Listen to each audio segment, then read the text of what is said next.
eu sou Clóvis Ernst da Cunha, sou clínico infectologista, coordeno a clínica médica do Nossa Saúde, envolvendo a parte do PA e envolvendo o internamento, junto com a doutora Fernanda Pedroso, que também estará aqui ao longo da reunião. Ela acabou de sair lá da unidade de São José dos Pinhais, do Nossa Saúde está a caminho. Então, nós primeiro queremos agradecer a presença de todos que nos prestigiam aqui. Nós já temos aí 23 entre médicos e acadêmicos.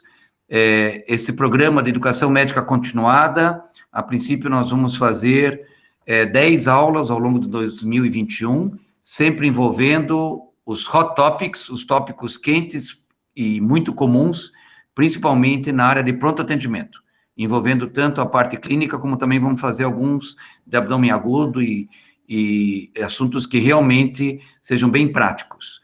E ninguém melhor do que o Gustavo Lense Marques, nosso grande amigo e nosso consultor na área de cardiologia do Nossa Saúde, para nos brindar com a reunião científica de abertura do Nossa Saúde no ano de 2021. Ele abordará o tema de insuficiência cardíaca. Gostaria de comunicar a todos que estão aqui que esta aula está sendo gravada.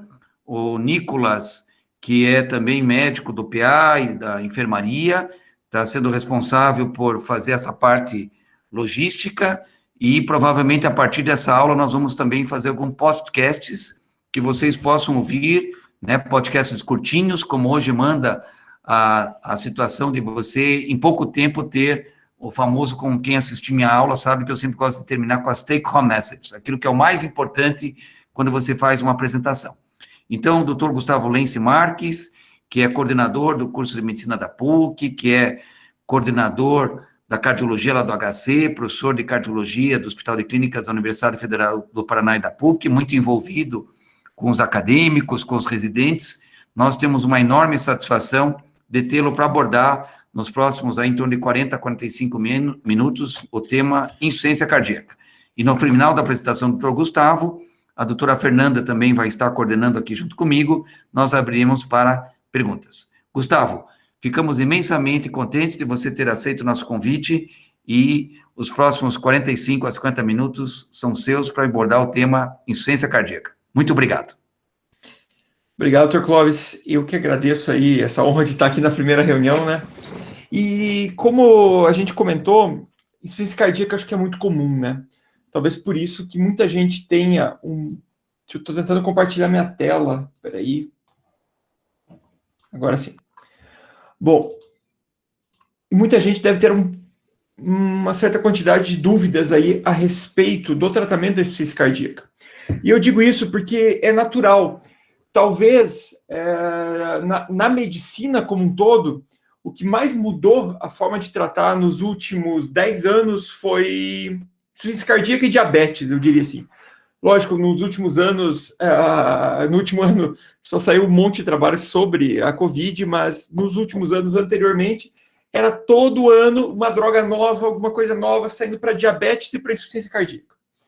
Isso dominou aí as principais revistas científicas. Então, muita coisa mudou em pouco tempo. E isso gera bastante dúvida. E tem outra coisa que gera dúvida na insuficiência cardíaca, que muitas vezes o tratamento da insuficiência cardíaca aguda, ele é contraintuitivo do que aquilo que a gente faz na maior parte das vezes. Então, por isso que eu vou tentar trazer aqui para vocês um panorama histórico de onde era até por que nós chegamos hoje em 10 classes que reduzem mortalidade na insuficiência cardíaca, né? Tem 10 medicações que reduzem mortalidade em IC. E quando escolher cada uma delas, quando colocar e por que essa abordagem no paciente descompensado ela é contraintuitiva. Bom, vamos lá então. Bom, gente, então, isso aqui que eu tirei da terceira diretriz, a quarta diretriz brasileira de IC saiu anteontem, tá bom? Então, saiu segunda-feira, sexta-feira.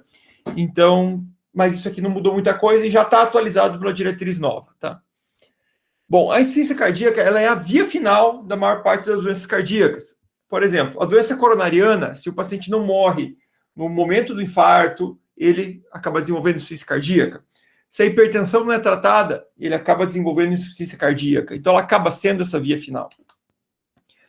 Hoje, a principal causa de morte cardiovascular é o infarto. Mas a principal causa de internação por doença cardiovascular é a insuficiência cardíaca. Então, a gente tem muita insuficiência cardíaca descompensada aqui interna. E vocês devem ver isso bastante. Quando a gente fala de insuficiência cardíaca, a gente tem dois tipos essenciais, né? Hoje existe uma classificação um pouco mais ampla, mas eu vou puxar aqui de maneira bem simples. IC com fração de ejeção reduzida e IC com fração de ejeção preservada. Por favor, não utilizem mais o termo sistólica e diastólica. E vocês já vão entender por que disso. Então, a minha insuficiência cardíaca com fração de ejeção reduzida, o que acontece? O meu ventrículo ele tem uma hipertrofia excêntrica, ou seja, ele cresce para fora. Com isso, a cavidade fica de um tamanho grande, e quando você bombeia, ele não bombeia adequadamente esse sangue, porque vai ficar sobrando volume ali dentro. Esse sangue que sobra aqui, ele gera um aumento de pressão, que se repercute no átrio, nas veias pulmonares, levando à congestão pulmonar. Ou então eu tenho a IC com fração de ejeção preservada, em que o que acontece? Na maior parte das vezes, ou o músculo não relaxa, ou eu tenho uma hipertrofia excêntrica, né, aqui para dentro, o que acaba causando um aumento de pressão intracardíaca, que repercute lá no átrio e vai para os pulmões. Veja que fração de ejeção não é clearance de creatinina, que hoje é 60, se eu não tratar vai virar 50, 40, 30, até chegar lá na fase final. Eu posso ter uma IC com fração de ejeção 40, que seria reduzida, que tem um prognóstico melhor e um quadro clínico melhor do que, por exemplo, a amiloidose cardíaca com fração de ejeção de 70. São doenças distintas. E em ambas, eu tenho hoje, com os métodos modernos de ecocardiografia, a gente sabe que ambas têm disfunção diastólica e sistólica. Tá? Então, apesar da fração de ejeção preservada, habitualmente eu ter mais disfunção diastólica e a reduzida ter mais disfunção sistólica, geralmente ambas têm as duas disfunções. O que muda muitas vezes é o modelo de relaxamento e esse padrão de hipertrofia. Então, até então, a gente dizia que IC com fração de ejeção menor que 40 a gente chamava de reduzida, maior que 50 a gente chamava de preservada. E aí você gerava um limbo aqui, que é entre 40 e 50, que chamava-se de insuficiência cardíaca com fração de ejeção intermediária. E aí, eu estava no último American College, que teve no fim de 2019, um cardiologista perguntou, como é que a gente trata a fração de ejeção intermediária? A resposta era, não sei, porque ou os estudos incluem preservada ou incluem reduzida, e essa janela ficava fora dos estudos, em boa parte das vezes. Hoje, a gente sabe que a IC com fração de ejeção intermediária, ela deve ser tratada como reduzida. Então, a gente usa como 50 o corte. Abaixo de 50 é uma doença, acima de 50 a gente trata de outra forma. Bom, além do tratamento de orientação, reabilitação cardíaca, atividade física, restrição de sal na dieta, a gente deve fazer o tratamento farmacológico, dar remédio para esse paciente. E aí, quais remédios a gente pode dar? A gente pode dar remédios para melhorar sintoma do paciente, a gente pode dar remédio para melhorar prognóstico do paciente, para reduzir mortalidade, reduzir hospitalização. Agora, existem remédios que fazem as duas coisas. E a gente vai passar, a partir de agora, classe por classe, para a gente entender isso. Primeiro, drogas que têm apenas alívio sintomático. Diurético digitálico. Por muitos anos, isso aqui foi o tratamento da IC. Diurético digitálico. Diurético digitálico. O que ele faz? Controle de sintoma. Diuréticos. A gente tem uma série aqui de locais que os diuréticos podem atuar. Os diuréticos que a gente utiliza na IC, geralmente eles atuam aqui, ó, na alça de Henle. A via de regra, o que a gente sabe é furo, né? Furosemida. No entanto, existem outros, tá? Como, por exemplo, a bumetanida. É muito barata e que tem aí suas indicações também. Existem estratégias, gente, de duplo bloqueio, tá? Então, por exemplo, o paciente está internado aí com vocês e eu estou fazendo diurético nele e ele não está respondendo. eu preciso pensar por que o diurético não está funcionando. Primeira razão para o diurético não está funcionando, ele não está sendo absorvido. Eu estou dando via oral e esse paciente tem edema de alça intestinal. Intestino edemaciado não absorve comprimido. Tem que fazer EV ou fazer a bumetanida, que ela absorve melhor.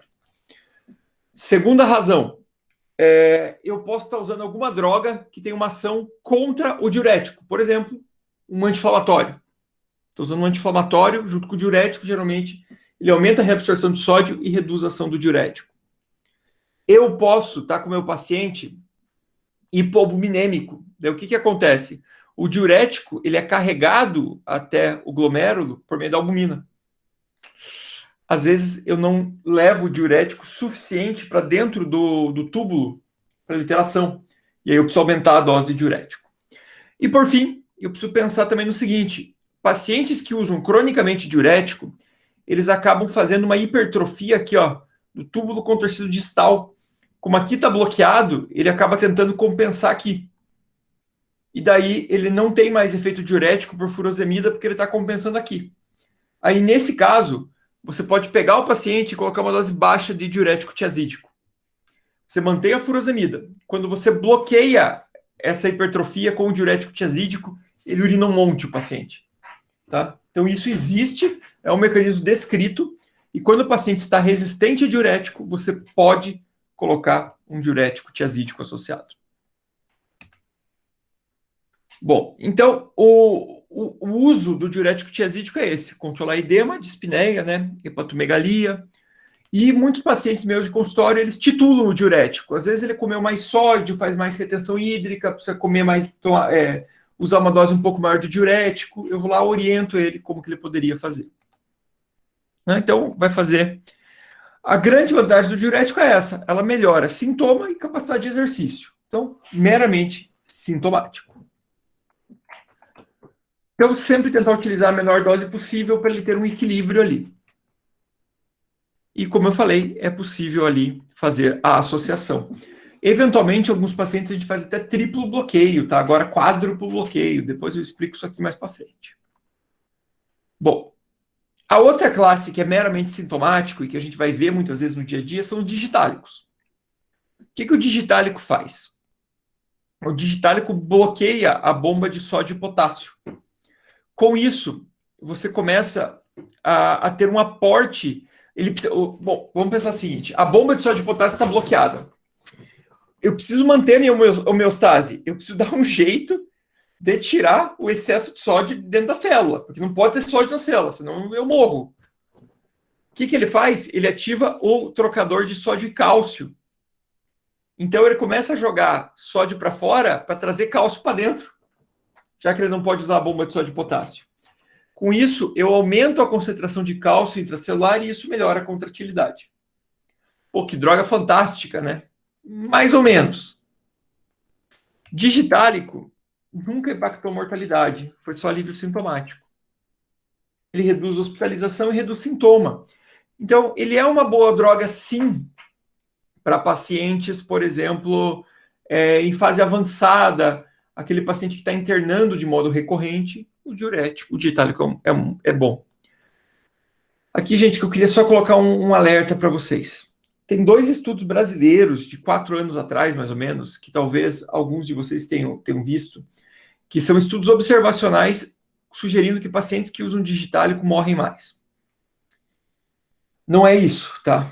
É observacional o estudo, gente. A gente sabe, e a gente tem estudado muito isso, especialmente nessa época de Covid, que estudo observacional levanta hipótese. Estudo observacional não confirma nada. O que é o problema desses estudos? Hoje, quem que usa digitálico? Só IC refratária. Se eu vou comparar quem usa digitálico com quem não usa, eu estou comparando IC mais avançada com IC mais leve. É natural que a IC mais avançada morra mais. E eu não posso dizer que isso é ação do digitálico, tá? Eu não posso. Os estudos de trial de digitálico lá dos anos 2000, dos anos 90, eles mostravam que não aumentava a mortalidade, só não reduzia, tá bom? Então, esse é o maior estudo até hoje já feito com digitálico, é o DIG Trial. Ele tem um N considerável, você vai dizer assim, pô, 6.000 pacientes aí, Gustavo, tem estudo hoje de C com mais. Vocês já vão entender por quê. Mas nessa época era isso aqui mesmo, tá? Se tivesse diferença para digoxina, ele ia ter pego. Não pegou diferença. E aqui sim, ó, uma coisa importante você trazer aqui. Que em paciente com fração de ejeção preservada, o digitálico tem efeito lusinotrópico negativo, ou seja, ele piora ainda mais a função diastólica, ou seja, ele vai piorar o teu paciente, tá bom? Então, não usem digitálico com fração de ejeção preservada. Hoje, o que nós temos aqui, gente, é isso aqui, tá? Para quem que eu uso digitálico essencialmente? Para quem tem IC, para eu reduzir a admissão hospitalar, e para quem tem fibrilação atrial para eu fazer controle de ritmo, controle de frequência. Ou seja, o digitálico hoje, ele serve na IC com fração de ejeção baixa para redução de hospitalização, especialmente nos pacientes com fibrilação atrial, porque ele abaixa a frequência cardíaca. Tá certo? Super restrito. Índice terapêutico do digitálico é o menor índice terapêutico que nós temos hoje na medicina. O que é o índice terapêutico? A dose tóxica, a dose letal versus a dose terapêutica. Ou seja, o digitálico é a droga da prática médica que tem esse índice mais próximo, o que facilita muito intoxicação digitálica. Por isso que a gente utiliza muito pouco ele. Agora, gente, vamos passar então para as drogas que de fato impactam o prognóstico. E eu vos apresento aqui as 10 classes. IECA, BRA, beta-bloqueador, espironolactona, idelazina com nitrato, ivabradina, sacubitril, valsartana, inibidor da SGLT2, né, dapagliflozina e empagliflozina, vericiguate, omecantiv e mercabil. Essas são as drogas que hoje reduzem, melhoram o prognóstico na IC. Vamos ver quando usar cada uma delas. Começar com a mais velha de todas nossas aqui, né? Nosso velho conhecido, IECA. Gente, eu gosto da história do IECA na IC.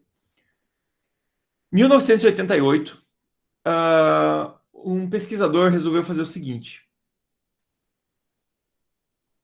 Eu tenho insuficiência cardíaca. Na minha insuficiência cardíaca, o ventrículo está cheio de volume dentro.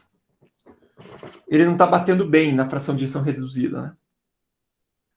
O coração está fraco, vamos pensar assim. Gente, imagina que vocês estão com o teu bíceps lesado. Tá? Meu bíceps, lesei meu bíceps. Eu vou ficar carregando peso com meu bíceps lesado? Não, porque eu vou piorar isso ainda mais. Foi isso que esse cara pensou. Só que o coração, como é que o coração carrega peso? Eu não tenho carga de força no coração dada por peso. Mas a minha carga de trabalho no coração ela é dada por duas coisas.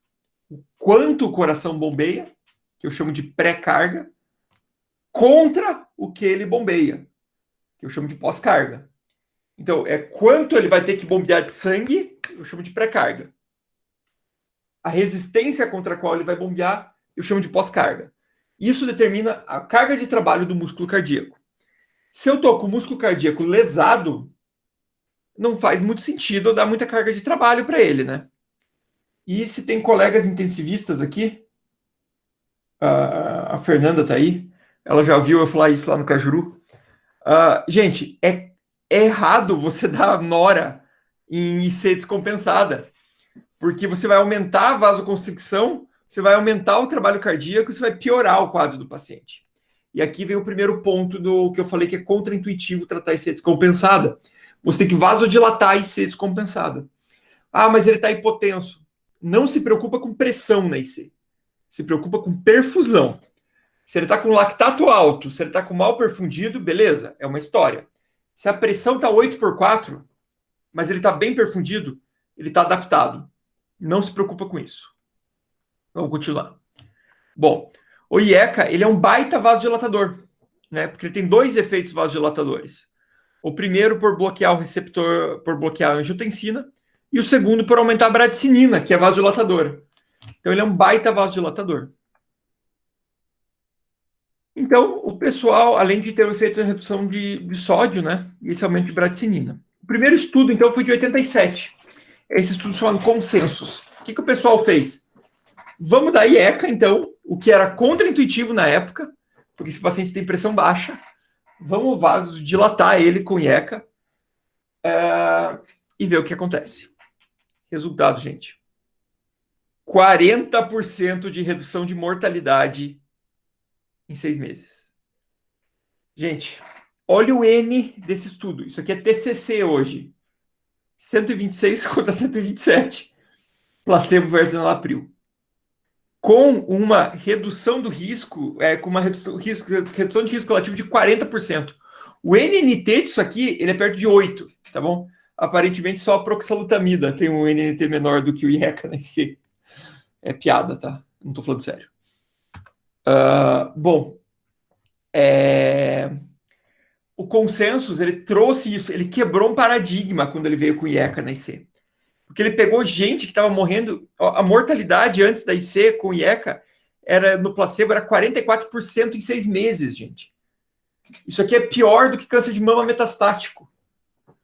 E ele baixou para 26%. Ok, não está alto ainda, né? Mas, 40% de redução de mortalidade.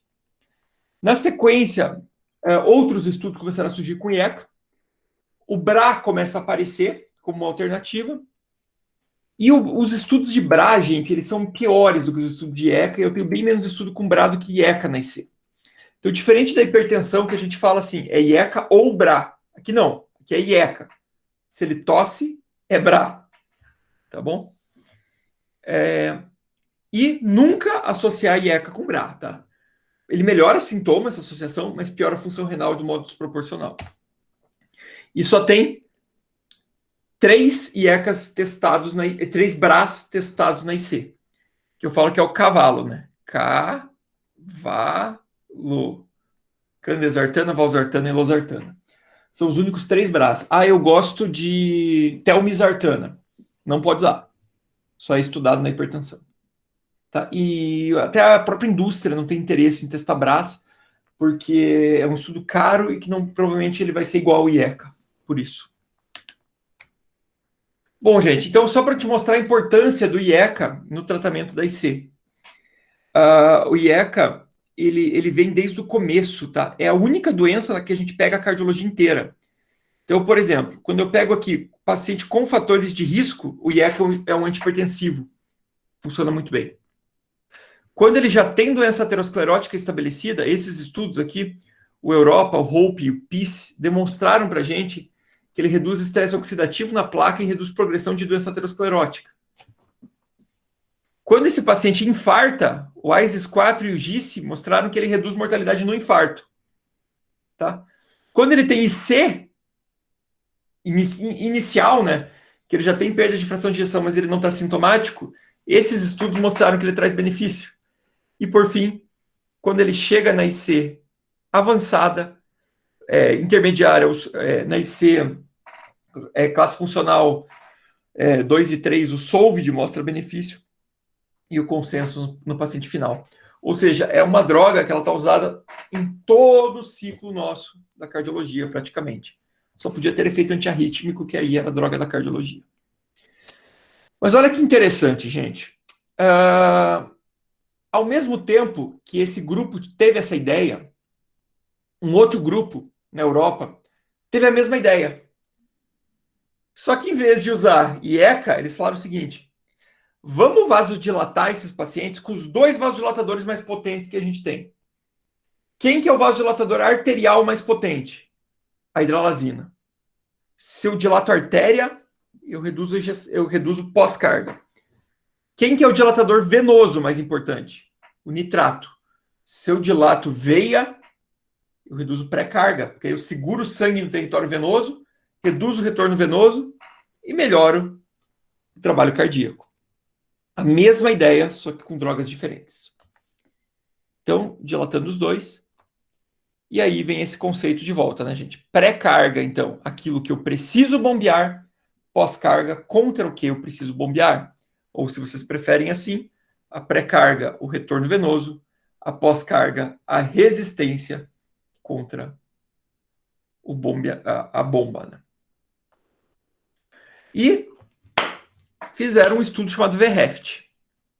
O VREFT teve, em 86, né? Ele foi publicado alguns meses, na verdade, antes do consensus que eu tinha mostrado antes. Mas ele teve quase o mesmo resultado que o IECA.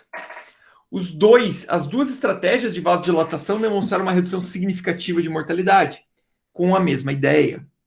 Basicamente, o que estava acontecendo era isso aqui, ó. Você tinha, aqui, no caso da hidralazina com nitrato, a droga mais venodilatadora e a mais dilatadora arterial, os extremos. E no outro, você tinha usando aqui, ó, os inibidores, os IECAs, que ficam bem no meio e vasodilatam igual os dois. Duas estratégias muito legais, partindo do mesmo princípio e que reduziram significativamente a mortalidade.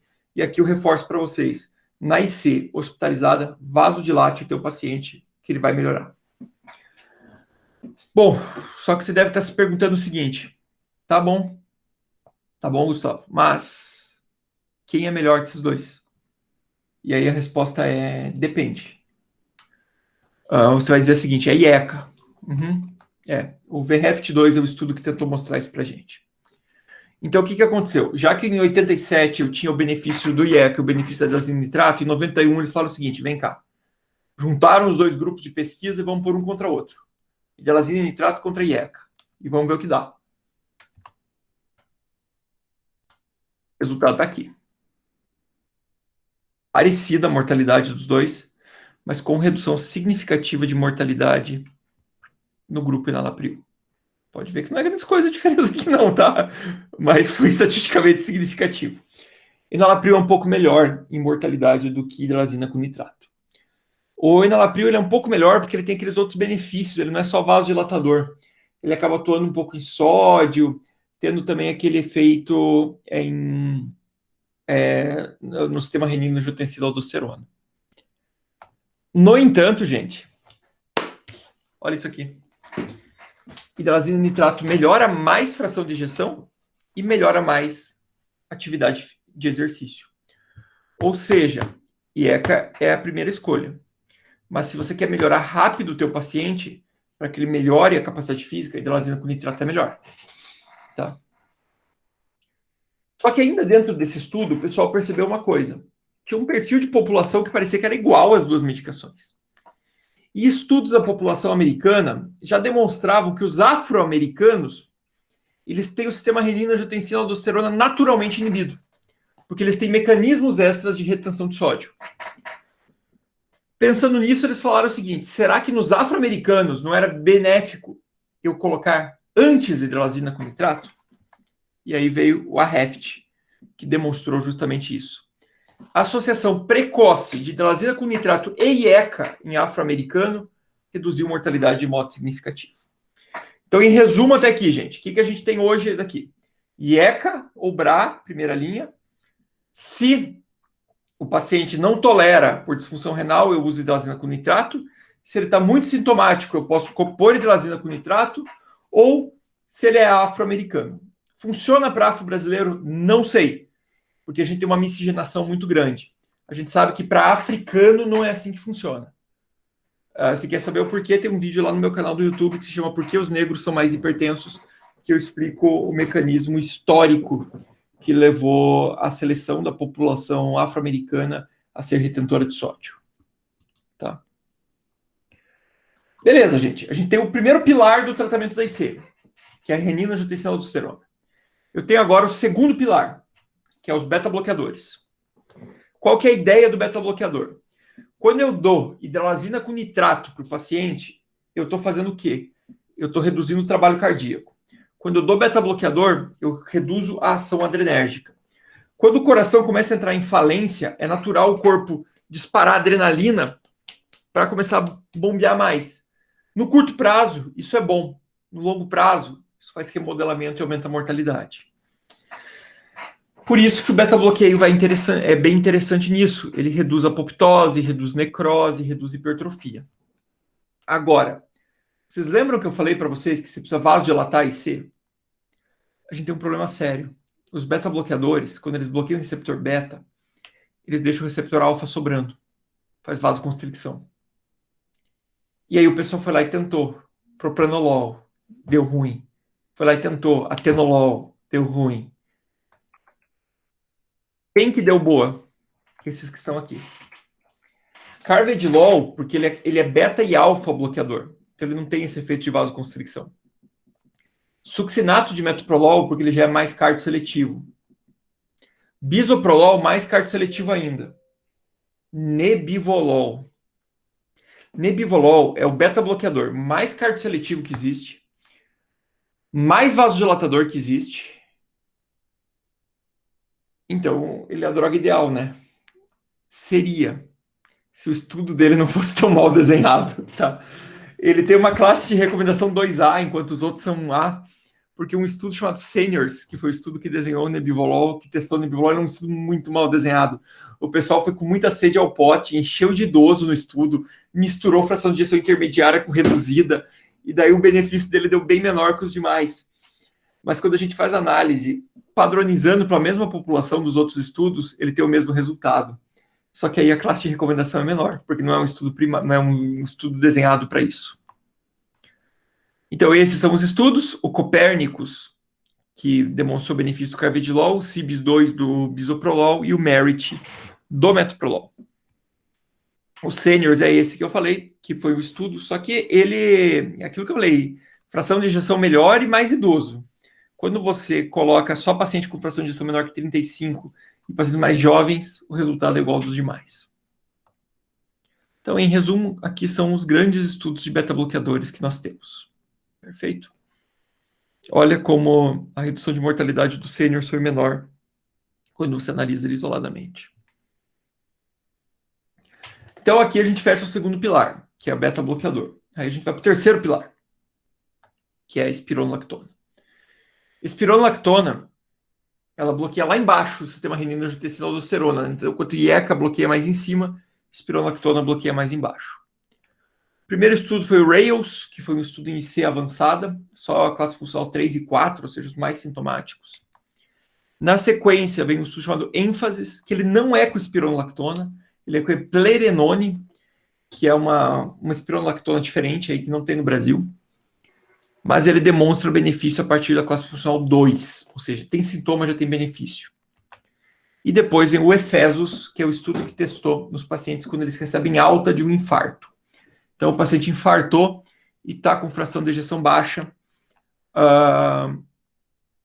você já poderia colocar aqui o dado do RAILS, demonstrando essa redução de mortalidade, aqui do ênfases, e por fim a gente chega no TopCat. O que é o TopCat? Mas que nome estranho de tudo, né? O TopCat, ele testou espironolactona na fração de ejeção preservada. E qual que foi o resultado? Nenhum. Ele não reduziu mortalidade, ele reduziu hospitalização e sintoma às custas de mais hipercalemia. Então, gente, eu só trouxe o TopCat aqui porque ele é essencial. Mas assim, guarda isso na cabeça. Fração de injeção reduzida, hoje não tem nada que eu faça que reduza a mortalidade. Desculpe, fração de injeção preservada, hoje não tem nada que eu faça que reduza a mortalidade, a não ser tratar fatores de risco.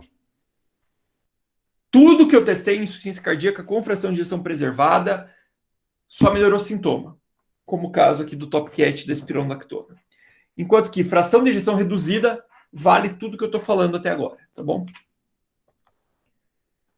Nos anos sequenciais, vem aí a primeira outra droga a quebrar isso, que se chama ivabradina. A ivabradina ela é uma droga complicada, porque o que tem a ivabradina? Ela reduz os disparos do nó sinusal. Então, ela faz o nó sinusal bater mais devagar. Ela é um bradicardizante. É isso que ela é. O estudo da ivabradina, ele foi o estudo SHIFT, e ele testou a ivabradina contra a placebo. Ele demonstrou que a ivabradina reduziu o desfecho composto, tá? Um desfecho associado de hospitalização com mortalidade. Então, reduziu morte meio indireto, tá? Qual que é o problema da ivabradina? Gente, olha os critérios de inclusão do SHIFT para você usar a ivabradina. Fração de injeção reduzida, menor que 35. Estar usando beta-bloqueador na dose máxima tolerada. Estar com frequência cardíaca maior que 70, usando dose máxima de beta-bloqueador. e em ritmo sinusal. Qual que é o problema? Quando eu começo a dar beta-bloqueador, abaixa a frequência cardíaca. Ele não pode usar ivabradina. Quando eu dei dose máxima de beta-bloqueador e não abaixou a frequência cardíaca, geralmente ele está em FA. Aí eu não posso usar ivabradina, porque ela atua só no nó sinusal. Então ela acaba sendo uma droga bem restrita mesmo, sabe? É um perfil muito selecionado de paciente que vai se beneficiar dela. Frequência cardíaca maior que 70, usando dose máxima de beta-bloqueador e em ritmo sinusal e contração. Difícil, né? Difícil. Bom, e aqui a gente vai o que eu considero a maior revolução da cardiologia da última década. Em 2014, a gente recebeu uma notícia de que um estudo chamado Paradigm ele foi interrompido. Eu lembro, saiu na mídia leiga, saiu tudo que é jornal, estava no Globo.com. Novartis interrompe estudo com droga inovadora para tratamento da insuficiência cardíaca. Essa droga não tinha nem nome na época, ela se chamava LCZ696, que eu lembro que era assim que a gente recebeu. Eles desenharam o Paradigm com essa medicação, que ela é um inibidor da neprilisina. O que é a neprilisina? Ela é a nossa enzima, todo mundo tem neprilisina, que degrada os peptídeos vasoativos.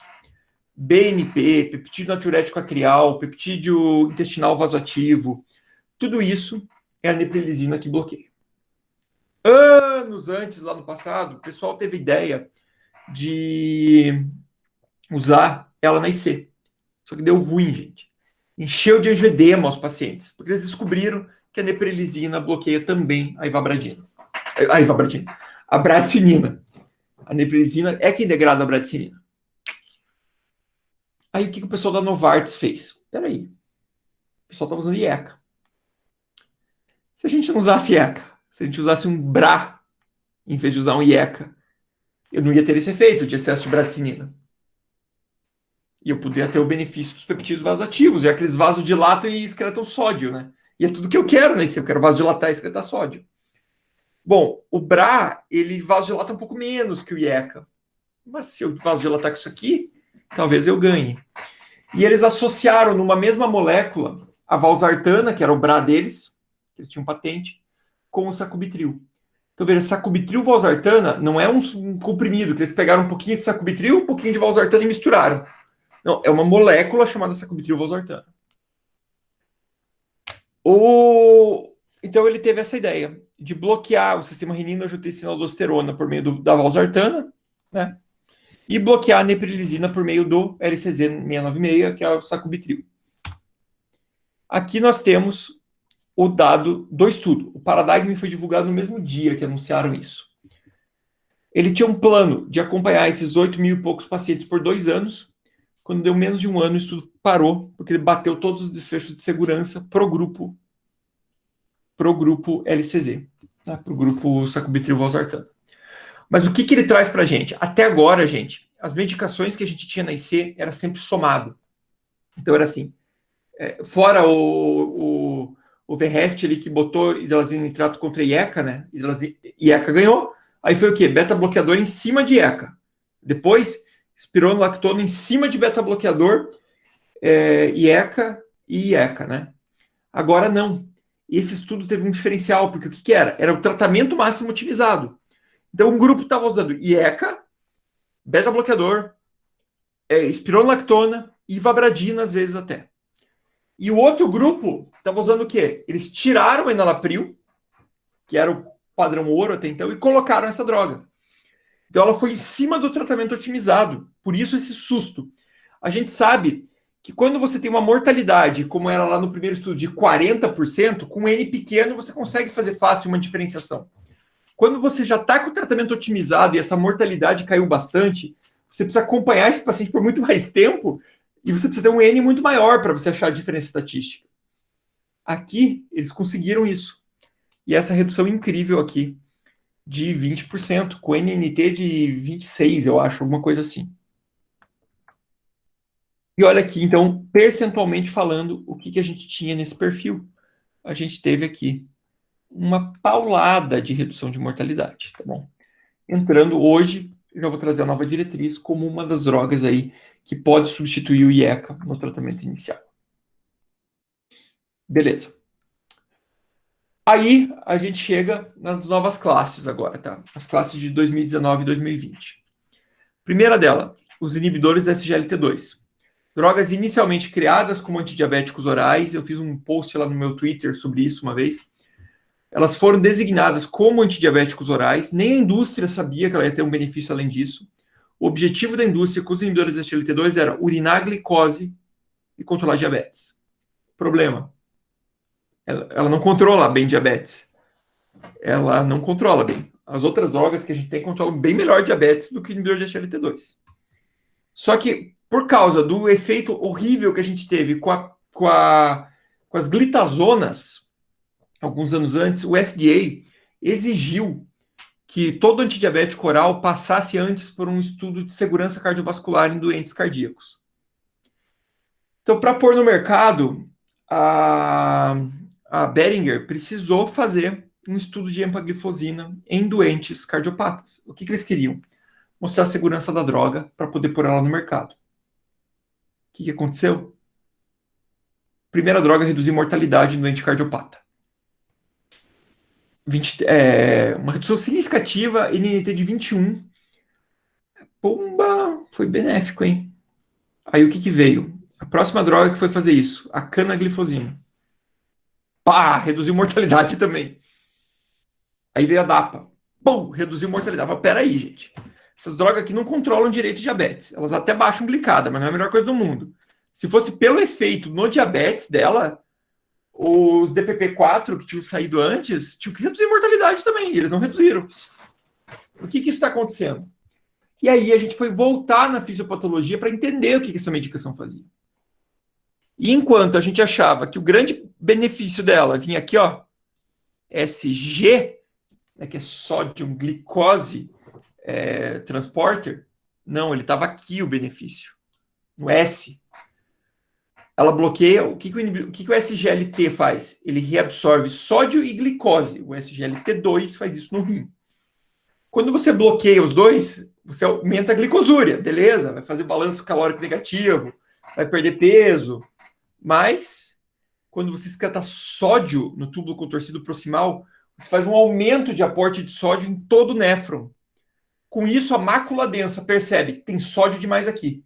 Desliga o sistema renina-angiotensina-aldosterona. É como se eu fosse lá no interruptor e desligasse o sistema renina-angiotensina-aldosterona.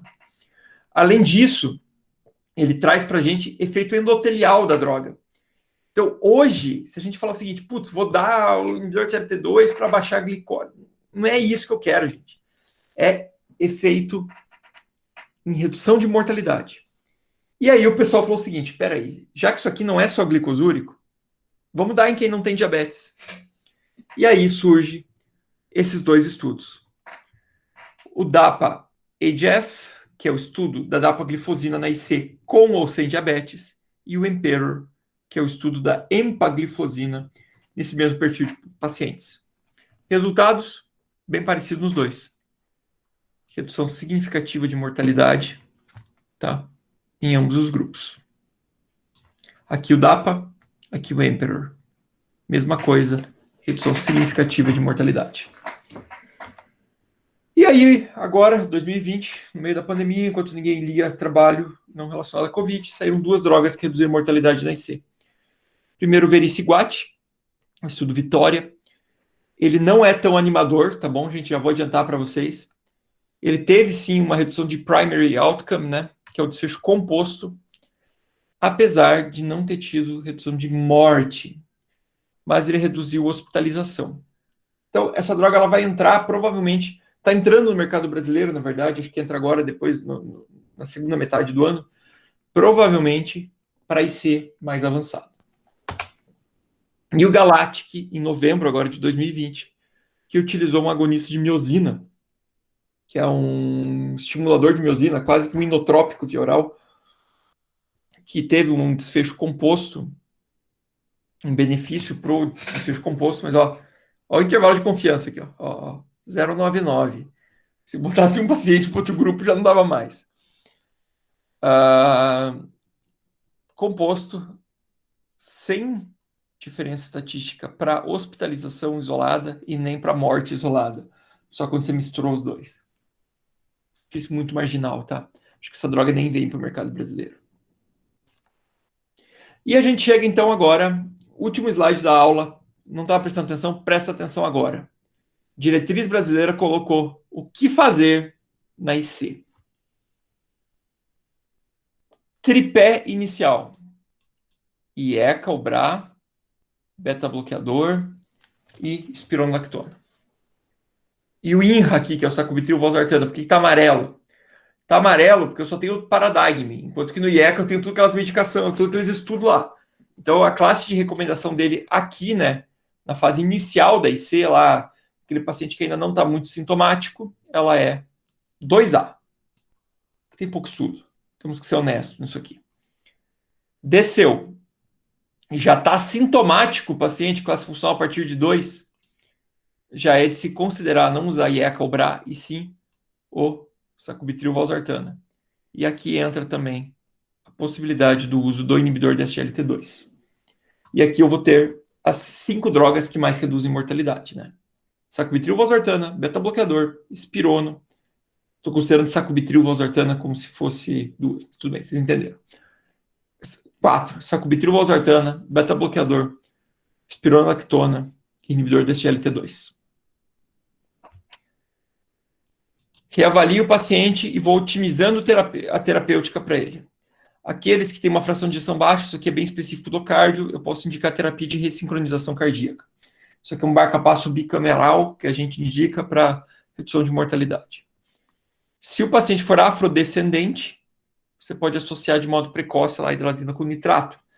Para os refratários, você pode considerar isso também.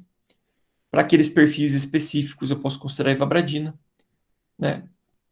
E para aqueles pacientes sem fibrilação atrial, que estão muito sintomáticos, eu posso considerar a digoxina. Certo?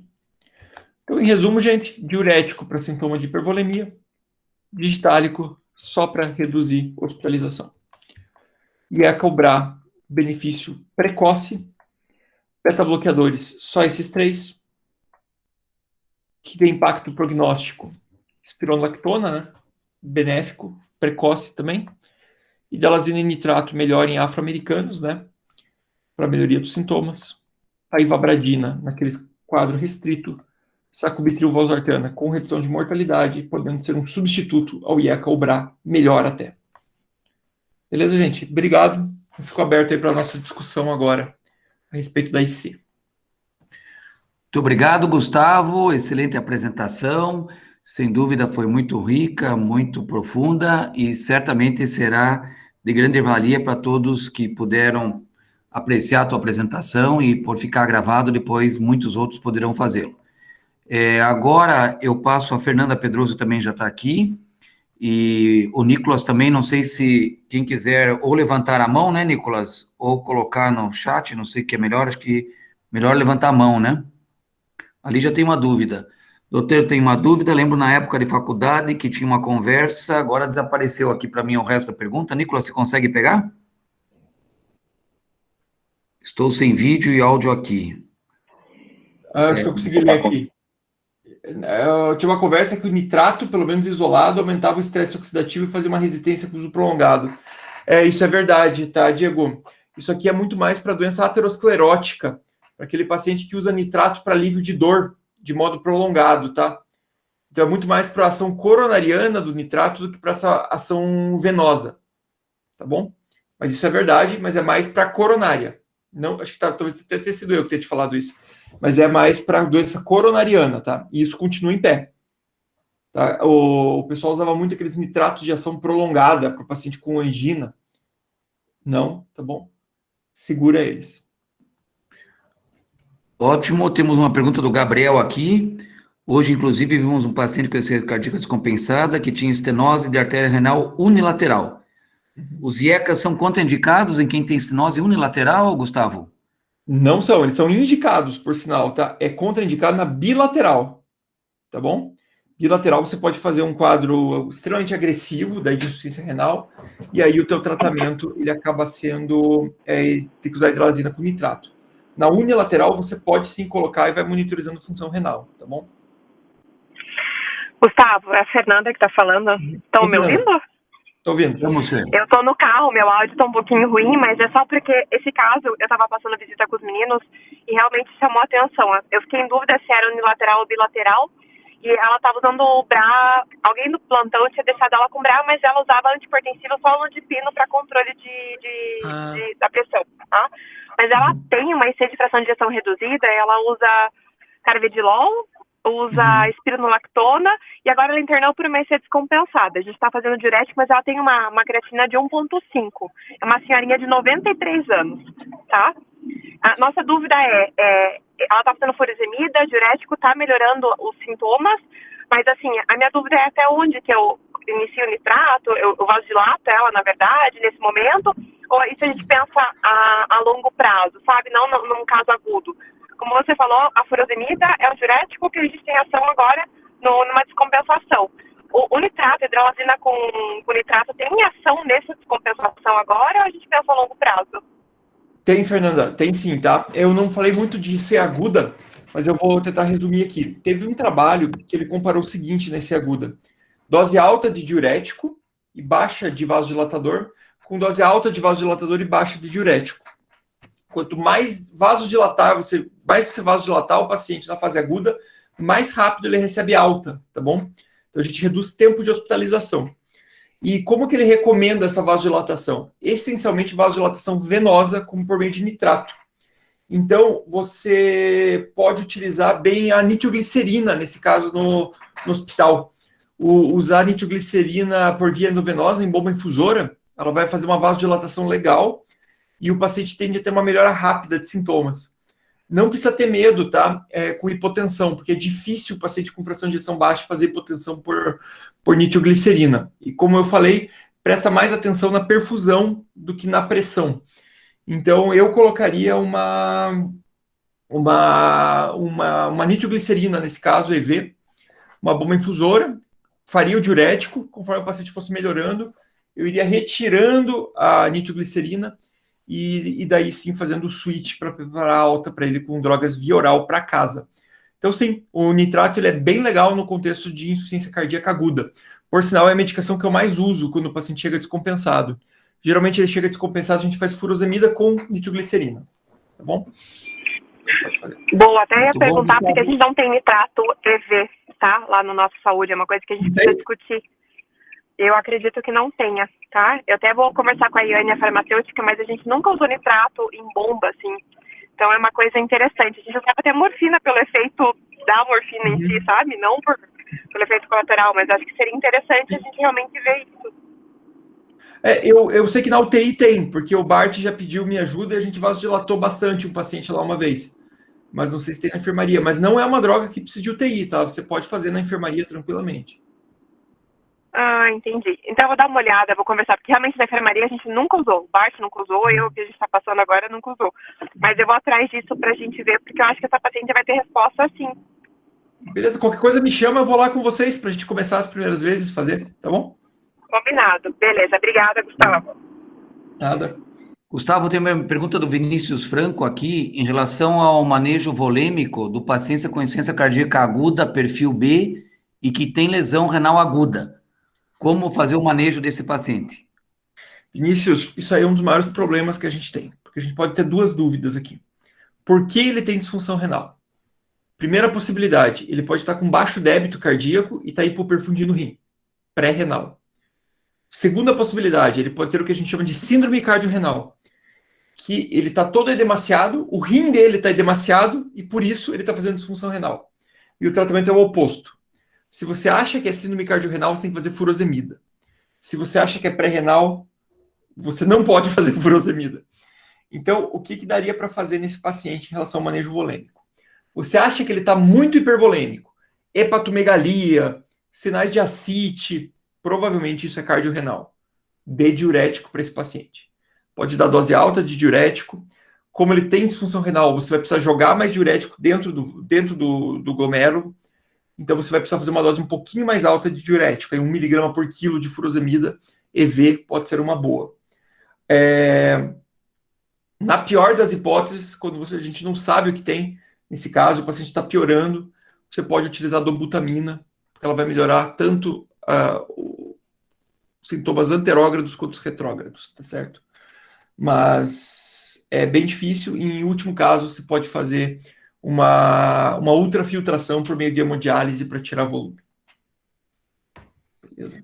Muito bom. Tem uma pergunta do Tiago Ferreira da Silva, em relação ao risco de hipotensão e infecção urinária em paciente em uso do inibidor do SGLT2, a ponto de contraindicar o seu uso nesses pacientes. Muito bom também a tua pergunta, Thiago. Realmente o inibidor do SGLT2 ele abaixa um pouquinho a pressão quando você começa a fazer o uso, tanto pelo efeito diurético quanto pelo efeito inibidor do renina-angiotensina-aldosterona. Em geral, ele não contraindica o uso. Agora, infecção urinária também não é habitual, tá bom? Infecção urinária não é uma coisa que a gente vê todo dia com o inibidor do SGLT2.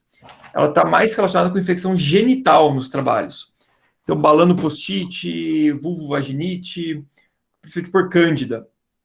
Quando tem recorrente, aí sim, é uma situação para você interromper o uso. Mas o benefício da medicação a gente tenta segurar o máximo possível, tratar as infecções. Agora, quando começa a piorar a qualidade de vida, aí a gente tira. Muito bom. Então, eu queria agradecer especialmente você, Gustavo, pela brilhante apresentação. Começamos com o pé direito, com realmente uma reunião magistral. E como nós falamos no início, essa aula vai ficar gravada. Depois, o Nicolas com a equipe aí, os acadêmicos também podiam participar e dividir essa aula brilhante do Gustavo em vários tópicos para poder fazer um podcast bem objetivo e bem prático. E agradeço a todos que participaram. Também ficamos no horário aqui, é 21h01, portanto, dentro do que a gente previu, que o total durasse 1 hora, a gente começou com 5 minutos de atraso, acho que ficou para a realidade brasileira bem adequada.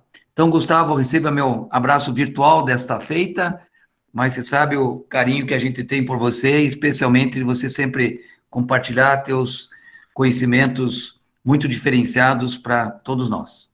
Muito obrigado. E em nome do Nossa Saúde, meu nome pessoal, em nome da Fernanda Pedroso e de toda a equipe, agradeço muito. Obrigado, Gustavo. Obrigado.